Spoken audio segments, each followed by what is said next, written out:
नमस्कार। अंधकार से प्रकाश की ओर गीता सत्य सार इस कार्यक्रम में आप सभी का स्वागत है। भगवत गीता को भारत में जो सम्मान प्राप्त है, जिस आदर और सत्कार भाव के साथ भक्तजन उसे पूजते हैं, शायद ही किसी और दूसरे ग्रंथ को सम्मान प्राप्त हो। गीता क्यों इतनी वंदनीय है, क्यों भक्तों के मन में इसका इतना ऊंचा स्थान है, ये सोचने वाले विषय हैं। जरूर गीता के अंदर कुछ ऐसी चीजें हैं जो दूसरे धर्म ग्रंथों में प्राप्त नहीं होती। हर धार्मिक पुस्तक अच्छी चीजों के बारे में ही बताता है, मगर गीता के ज्ञान की महिमा अपरंपार है। गीता से जुड़े हुए कुछ ऐसे विषयों पर चिंतन करना अनिवार्य है कि गीता क्या कह रही है, गीता में जो कथानक है वो हमें क्या बता रहे हैं। कई लोग संस्कृत भाषा में लिखी गीता के सही अर्थ को न समझने के कारण उसके अनुवादों को पढ़ते हैं, उस पर लिखी हुई टीकाओं को पढ़ते हैं। मगर गीता को सूक्ष्मता से समझने से बहुत सारी चीजें नए नए प्रकाश में उजागर होती हैं। आज भी यही कोशिश है कि गीता से जुड़े हुए कुछ ऐसे विषयों पर हम एक नए प्रकाश की खोज करें। इस विषय पर आज चर्चा के लिए हमारे साथ स्टूडियो में डॉक्टर पुष्पा पांडे जी हैं। डॉक्टर पांडे जी पेशे से एक गायनेकोलॉजिस्ट हैं, जबलपुर मध्य प्रदेश में निवास करती हैं। गीता के विषय पर उनकी गहरी रुचि, उनके अध्ययन और शोध को आज उनके ही वक्तव्य से हम सुनेंगे। डॉक्टर साहब, आपका स्वागत है। नमस्कार। गीता कहते ही सभी के मन में प्रायः गीता के श्लोक उद्धृत होते हैं। कई लोगों के मन में गीता की पुस्तक नजर आती है। गीता को कई लोग नियमित रूप से पढ़ते भी हैं कि कम से कम एक श्लोक तो दिन में हम पढ़ें। गीता के श्लोकों की जब बात करें तो गीता के पहले अध्याय में यह 15वां श्लोक है, जिसमें दिव्य शंखों को बजाए जाने की बात कही जाती है। अब इस श्लोक को पहले सुनते हैं, उसके अर्थ को सुनते हैं और फिर चर्चा को आगे बढ़ाते हैं। जी।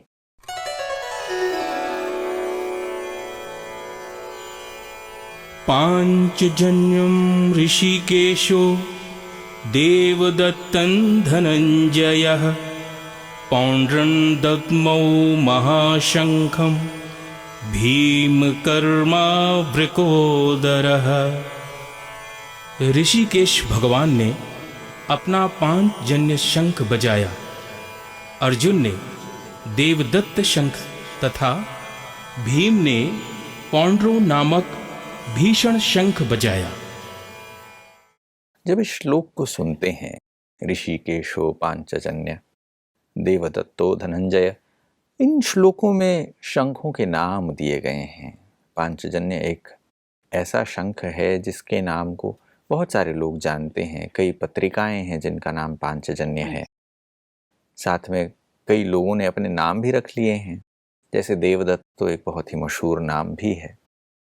अब ये शंख बजाए गए, नाम के सहित बताए गए हैं और इनके नाम भी बड़े रोचक प्रतीत होते हैं। प्रश्न उठता है कि ये दिव्य शंख क्या हैं, क्यों इनके नाम हैं? शंख एक आध्यात्मिक प्रतीक लिए हुए है।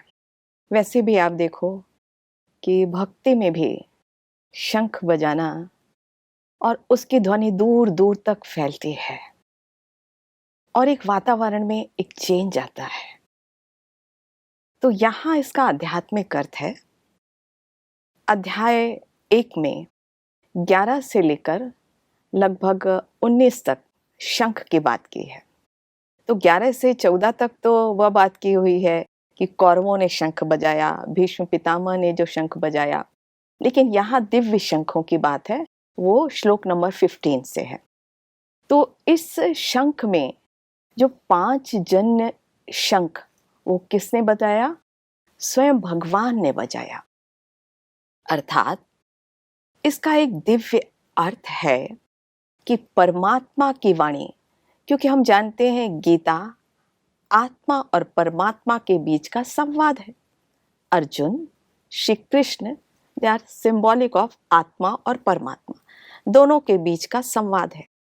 तो परमात्मा आकर जो वाणी सुनाता है, ये उसकी महिमा है कि परमात्मा की वाणी 5 विकारों से मुक्त होती है। उसको सुनने से अतीन्द्रिय सुख का अनुभव होता है। ये वाणी बहुत शक्तिशाली होती है, सभी के अंदर ये असीम पावर भर देती है। तो इस वाणी का प्रतीक है कि परमात्मा ये शंख बजाता। वैसे तो इसकी स्टोरी आती है, उसमें कहा जाता है कि 5 जने राक्षस को मारकर फिर उससे ये शंख बनाया गया, लेकिन उसका आध्यात्मिक अर्थ यही है। तो जब परमात्मा शंख बजाते हैं, अर्थात ये एक विश्व परिवर्तन की एक ये पहचान है, ये आवाज है कि जब परमात्मा आता है इस धरा पर, हमने सुना है ना, यदा यदा ही धर्मस्य ग्लानिर्भवति भारत। तो परमात्मा जब आकर इस ज्ञान को सुनाते हैं, वाणी सुनाते हैं, तो ये विश्व परिवर्तन के लिए हम सबको बतला रहे हैं, यह पहचान है कि अब आप परिवर्तन होइए। ये वाणी आपके जीवन में सुख शांति लाएगी, सफलता लाएगी। आप जिसके प्यासे हो जन्म जन्म से, वो भगवान की वाणी चल रही है। तो ये वाणी इस बात का प्रतीक है कि परमात्मा जो सुना रहा है, उस ज्ञान को जो सुनता है, उसके जीवन में भी असीम परिवर्तन आता है। फिर बाकी जो दिव्य शंखों की बात की है, क्योंकि जब कौरवों ने जो बजाया शंख, उसके लिए दिव्य शंख नहीं कहे गए, इनके लिए, पांडवों के लिए दिव्य शंख कहे गए। तो जैसे हमने सुना है कि जो पांडव का एक अर्थ ये भी होता है, जो परमात्मा से प्रीत बुद्धि हैं, अर्थात विश्व परिवर्तन के कार्य में परमात्मा के सहयोगी बनते हैं। क्योंकि विश्व तो परिवर्तन होना ही है। आपको पता है कलयुग के बाद क्या आएगा? सतयुग आएगा। तो सतयुग आने के लिए कुछ ऐसी पवित्र आत्माएं तो चाहिए। तो ये पवित्र आत्माएं जो पांडव कहलाई, उन्होंने भी अपने अपने दिव्य शंख बजाए। तो ये दिव्य शंख अर्थात वो भी परमात्मा की वाणी सुनकर अपने जीवन में धारण कर उसको सारी जगत में फैलाती हैं। मतलब वो सारी वाणी सारे जगत में वो फैल जाती है। वैसे तो ये संसार युद्ध का मैदान है, हाँ? एक तो यहाँ युद्ध का मैदान है और ये संसार भी मैदान है। तो इस संसार में पांडव जो आवाज करते हैं परमात्मा की, वो ही दिव्य शंख कहलाते हैं। तो इनके विभिन्न नाम हैं, जैसे देवदत्त, ये भी दिव्य नाम लिए हुए हैं। अर्जुन ने देवदत्त शंख बजाया। फिर भीम ने पौंड्र नामक शंख बजाया। पौंड्र मतलब शक्तिशाली, वो शंख बजाया। फिर युधिष्ठिर ने अनंत विजय नाम का शंख बजाया। मतलब जो परमात्मा के संग में रहता है, परमात्मा की वाणी को सुनकर जीवन में धारण कर सुनाता है, उसके जीवन में असफलता हो ही नहीं सकती। उसी प्रकार फिर जो नकुल ने भी जो शंख बजाया, सुघोष, नकुल सुंदर था, हम हमेशा से सुनते आए हैं, वो सुंदर था। तो उसकी वाणी में बहुत मिठास, बहुत मधुरता थी। अर्थात परमात्मा के सारे गुण को वो जीवन में धारण कर वो शंख के माध्यम से, वाणी के माध्यम से परमात्मा का संदेश सबको देता। और सहदेव मणि पुष्पक नामक शंख बजाया। तो ये सारे दिव्य शंख हैं और ये दिव्य शंख सारे संसार में परिवर्तन लाते हैं, उद्घोष करते हैं कि अब परिवर्तन हो रहा है, सतयुग आ रहा है, आप अपने जीवन में चेंज करो। यही सत्य गीता ज्ञान है जिससे कि चेंज आएगा। तो ये दिव्य शंखों का प्रतीक है। ये बात समझ में आती है कि जब हम शंख की बात करते हैं, जैसा आप कह रहे हैं कि ये एक सांकेतिक चीज़ है।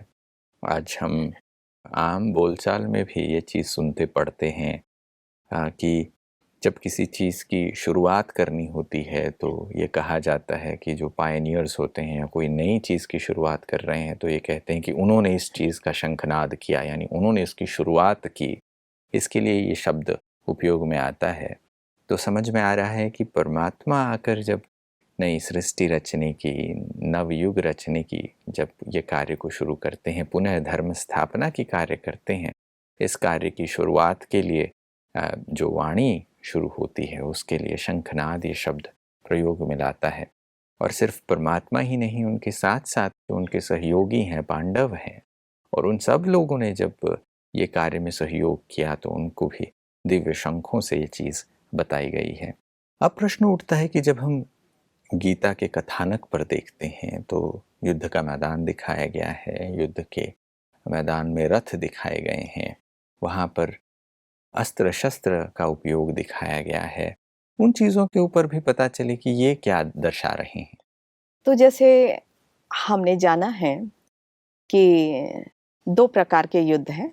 एक तो गीता में वर्णित युद्ध जो अहिंसक युद्ध विकारों के प्रति, और दूसरा हिंसक जिसको महाभारत कहते हैं। ये बिल्कुल स्पष्ट होना चाहिए। महाभारत युद्ध अलग है और गीता युद्ध जो कहा जाता है वो अलग है। तो यहाँ अभी हम बात कर रहे हैं रथ। तो संसार एक युद्ध का मैदान तो है ही, उसमें ये रथ क्या है? तो अब हम स्वयं की ओर देखते हैं। ये रथ, अब मैं अर्जुन हूं तो मैं अब अपने आप को अर्जुन समझूंगी। अर्जुन मैं, ये शरीर मेरा रथ है।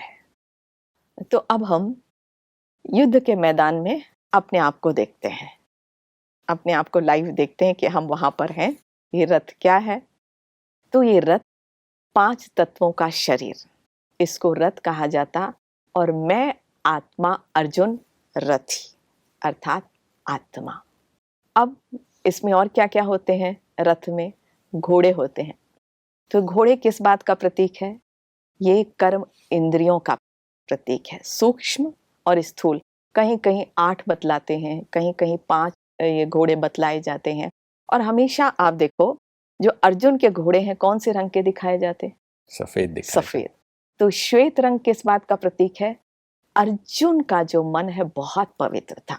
तो ये सूक्ष्म इंद्रियां जो कहलाती है, मन बुद्धि संस्कार, ये उसके बहुत शुद्ध थे, पवित्र थे। और कर्म इंद्रियां वो भी उसकी शुद्ध थी।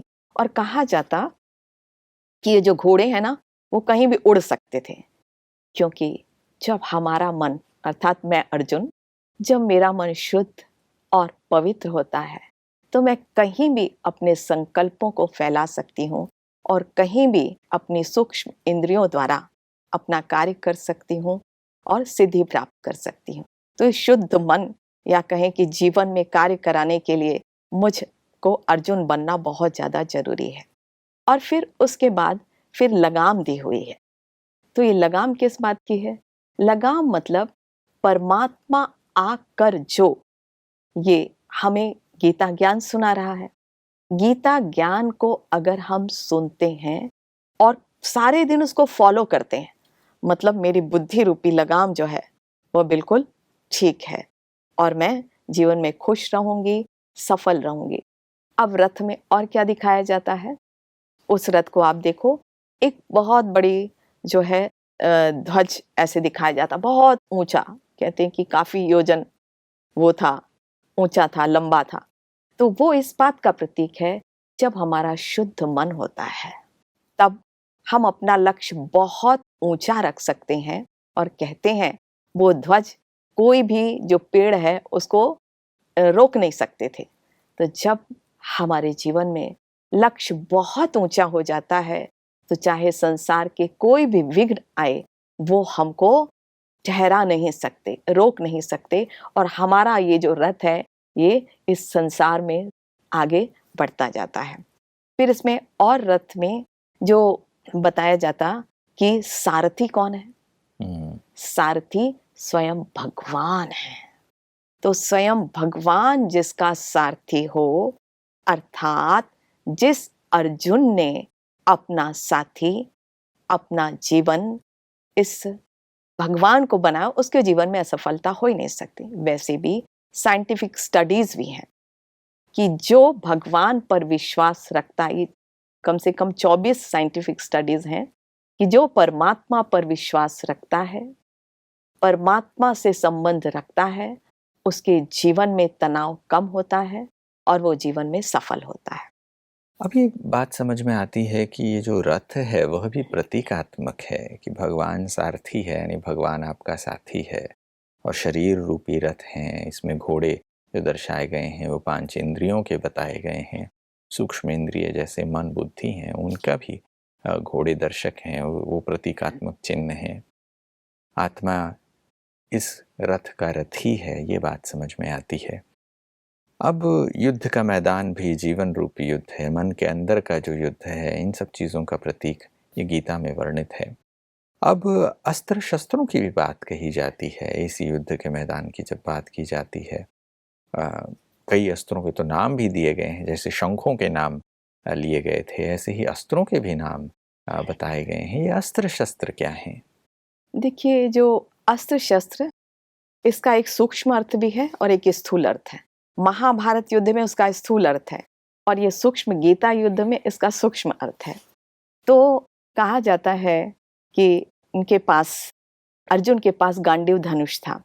तो अस्त्र और शस्त्र दोनों में अंतर क्या होता है, पहले ये समझना जरूरी जी। अस्त्र जो होता है वो सूक्ष्म होता है और कहीं भी बैठे आप दूर से उसके लिए आपको स्वयं जाने की आवश्यकता नहीं होती है।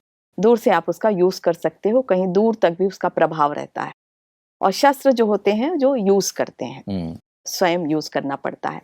तो यहाँ सूक्ष्म अस्त्र का अर्थ होता है कि अर्जुन के पास सूक्ष्म अस्त्र था, तो उसके संकल्प इतने पावरफुल थे कि वो जहां भी संकल्प करे, अर्थात मैं, अगर मेरे अंदर प्योर पॉजिटिव पावरफुल संकल्प हैं, तो इस संकल्पों के द्वारा मैं दूर तक अपना प्रभाव डाल सकती हूँ, जो चाहे वो कर सकती हूँ। और जो स्थूल शस्त्र की जो बात आती है, जैसे गांडीव धनुष बतलाया, तो गांडीव धनुष क्या है?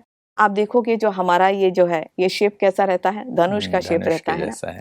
तो अर्जुन के अंदर इतना ज्ञान था, अर्थात मैं अगर परमात्मा का ज्ञान सुनती हूँ, गीता ज्ञान जीवन में फॉलो करती हूँ, फॉलो करना जरूरी है। जब फॉलो करेंगे तो हमारे मुख से जो वाणी निकलती है वो तीर जैसे लगता है और वो कभी फेल नहीं हो सकता। तो अर्जुन के पास, अर्थात जो प्योर बुद्धि है, परमात्मा का साथ है, उसके जीवन में परमात्मा के सिवा कुछ नहीं, तो ज्ञान भंडार भरा हुआ है। उसको कहते हैं अक्षय तर्कश, अर्थात अक्षय मतलब जो कभी नष्ट नहीं होते, जो कभी समाप्त नहीं होते। तो हम ऐसे अर्जुन जिसके पास ये सूक्ष्म अर्थ ही है कि इस ज्ञान के द्वारा हम लोगों पे वार कर सकते हैं कहें, और उनको भगवान का सत्य गीता ज्ञान सुना सकते हैं, उनके जीवन में सुख शांति ला सकते हैं।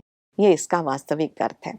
और भी ब्रह्मास्त्र, आग्नेयास्त्र, इस वायुयास्त्र, वरुणास्त्र, तो इसका भी सूक्ष्म अर्थ है। वैसे स्थूल उसमें लिया जाता है, वो हम महाभारत युद्ध में बात करेंगे, लेकिन यहाँ जो सूक्ष्म बात है, ये सब जो होते हैं, ये मतलब हमारा जो शरीर है इन तत्वों से बना हुआ है। बिल्कुल। तो ये तत्व भी जब हम पावरफुल थॉट्स करते हैं तो इनका भी शुद्धिकरण हो जाता है। अर्थात ये तो ठीक होते ही हैं, लेकिन हम प्रकृति का भी परिवर्तन करते हैं, क्योंकि नई दुनिया लाने के लिए आपको इन सूक्ष्म अस्त्रों का प्रयोग करना पड़ेगा। क्योंकि अहिंसक युद्ध की बात हो रही थी ना, क्योंकि परिवर्तन कौन करता है ये संसार? परमात्मा के साथ हम पांडव ही करते हैं। अब हम ये सारे पांडव खुद अपने को ही देखेंगे, है ना? तो हम करते हैं, तो प्रकृति के तत्वों को चेंज करना जरूरी है। और अस्त्र हमने क्या बताया, वो सूक्ष्म होता है। तो ये जो सारे जो तत्वों के नाम है, ये भी हम अपने संकल्पों के द्वारा, परमात्मा की शक्ति द्वारा शुद्धिकरण करते हैं, और इस शुद्धिकरण से ये प्रकृति चेंज होती है और बहुत जल्दी परिवर्तन आता है। अब एक और चीज, जो जब आप संकेत के रूप में जो चीजें रथ और अस्त्र शस्त्र की बात कर रहे हैं, तो समझ में आ रहा है, शंखों से हमने बात शुरू की थी। अब उस रथ की जब हम बात करते हैं तो प्रायः ये चीज दिखाया जाता है कि रथ के ऊपर जो पताका है, जो ध्वजा है, उसके ऊपर हनुमान जी बैठे हुए हैं, रथ पर हनुमान विराजमान है, ऊपर रथ के ऊपर वाले हिस्से में ये चीज दिखाई जाती है। ध्वजा पर भी हनुमान के चित्र लगे हुए बहुत बार लोग देखते हैं। अब ये किस बात का द्योतक है? हनुमान जी वास्तव में परिवर्तन का आधार है या विजय का आधार है। जैसे एक बात बतलाया ना कि अर्जुन की विजय क्यों होती है या हमारी विजय क्यों होती है, अगर परमात्मा साथ है। और दूसरी विजय तभी होगी जब हनुमान जी साथ होंगे। तो हनुमान जी किस बात का प्रतीक है? ये पवित्रता का प्रतीक है, प्योरिटी का प्रतीक है। पांडव अर्थात प्योर बुद्धि, और ऊपर बतलाते हैं ना, तो हनुमान मतलब महावीर। तो जिसके रथ में अर्थात जिसके जीवन में प्योरिटी है, उसके जीवन में ही विजय हो सकती है। ऐसे कहा जाता है कि जो स्टोरी बताई जाती है कि जब युद्ध समाप्त हो गया था और लास्ट दिन जो श्री कृष्ण अर्जुन से कहते हैं कि तुम उतर जाओ पहले, और फिर उसके बाद वो बाद में उतरते हैं। उसके बाद वो जो सारा रथ है वो जल जाता है, और उसके साथ ही वो जो हनुमान जी हैं वो भी उड़ जाते हैं। उड़ जाते हैं और वो अर्जुन को बतलाते हैं, अर्जुन तुम अभी तक जो भी सुरक्षित थे तो वो दो कारणों से थे। एक तो मैं तुम्हारे साथ था, और दूसरा तुम्हारे जीवन में पवित्रता थी, तुम्हारे साथ हनुमान थे। तो हनुमान की क्या विशेषताएं होती हैं? हनुमान की एक तो पहली विशेषता यही ब्रह्मचर्य, क्योंकि ब्रह्मचर्य एक बहुत बड़ी शक्ति होती है। अगर जीवन में कुछ करना है, और गीता भी यही बतलाती है कि जय शत्रु महाबाहो काम रूपम दुरासदम, मतलब सबसे बड़ा जो शत्रु है वो आपका काम है। तो जब तक हमारे जीवन में हनुमान जैसे पवित्रता नहीं है, हम इस जीवन रूपी संग्राम में विजय प्राप्त नहीं कर सकते।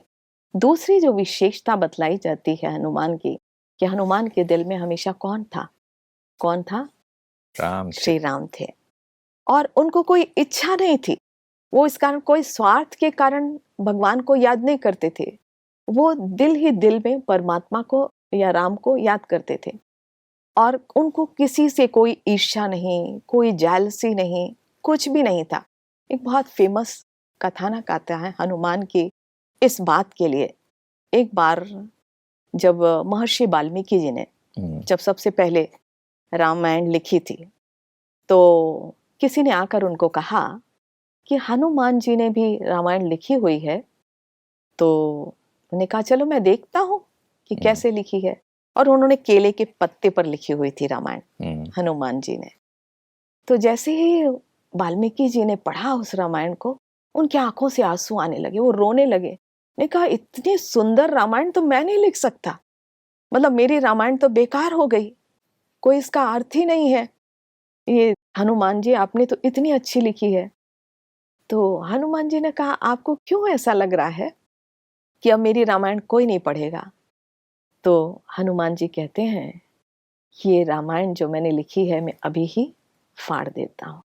और उन्होंने फाड़ दिया। तो सचमुच उन्होंने ये कहा कि मैंने रामायण इसलिए नहीं लिखी थी कि मुझे कोई जाने, मैंने तो मैं अपने दिल के उद्गार लिखे थे, क्योंकि मेरे दिल में तो सिर्फ राम ही राम है। तो हनुमान का मतलब ही यही होता है कि जिसके दिल में परमात्मा हो। तो अर्जुन को इस बात को याद दिलाते हैं कि तुम्हारे जीवन में जब पवित्रता है, तभी तुम हनुमान के समान उस राम को अर्थात मेरे को बसा सकते हो, और तुम सफल हो सकते हो।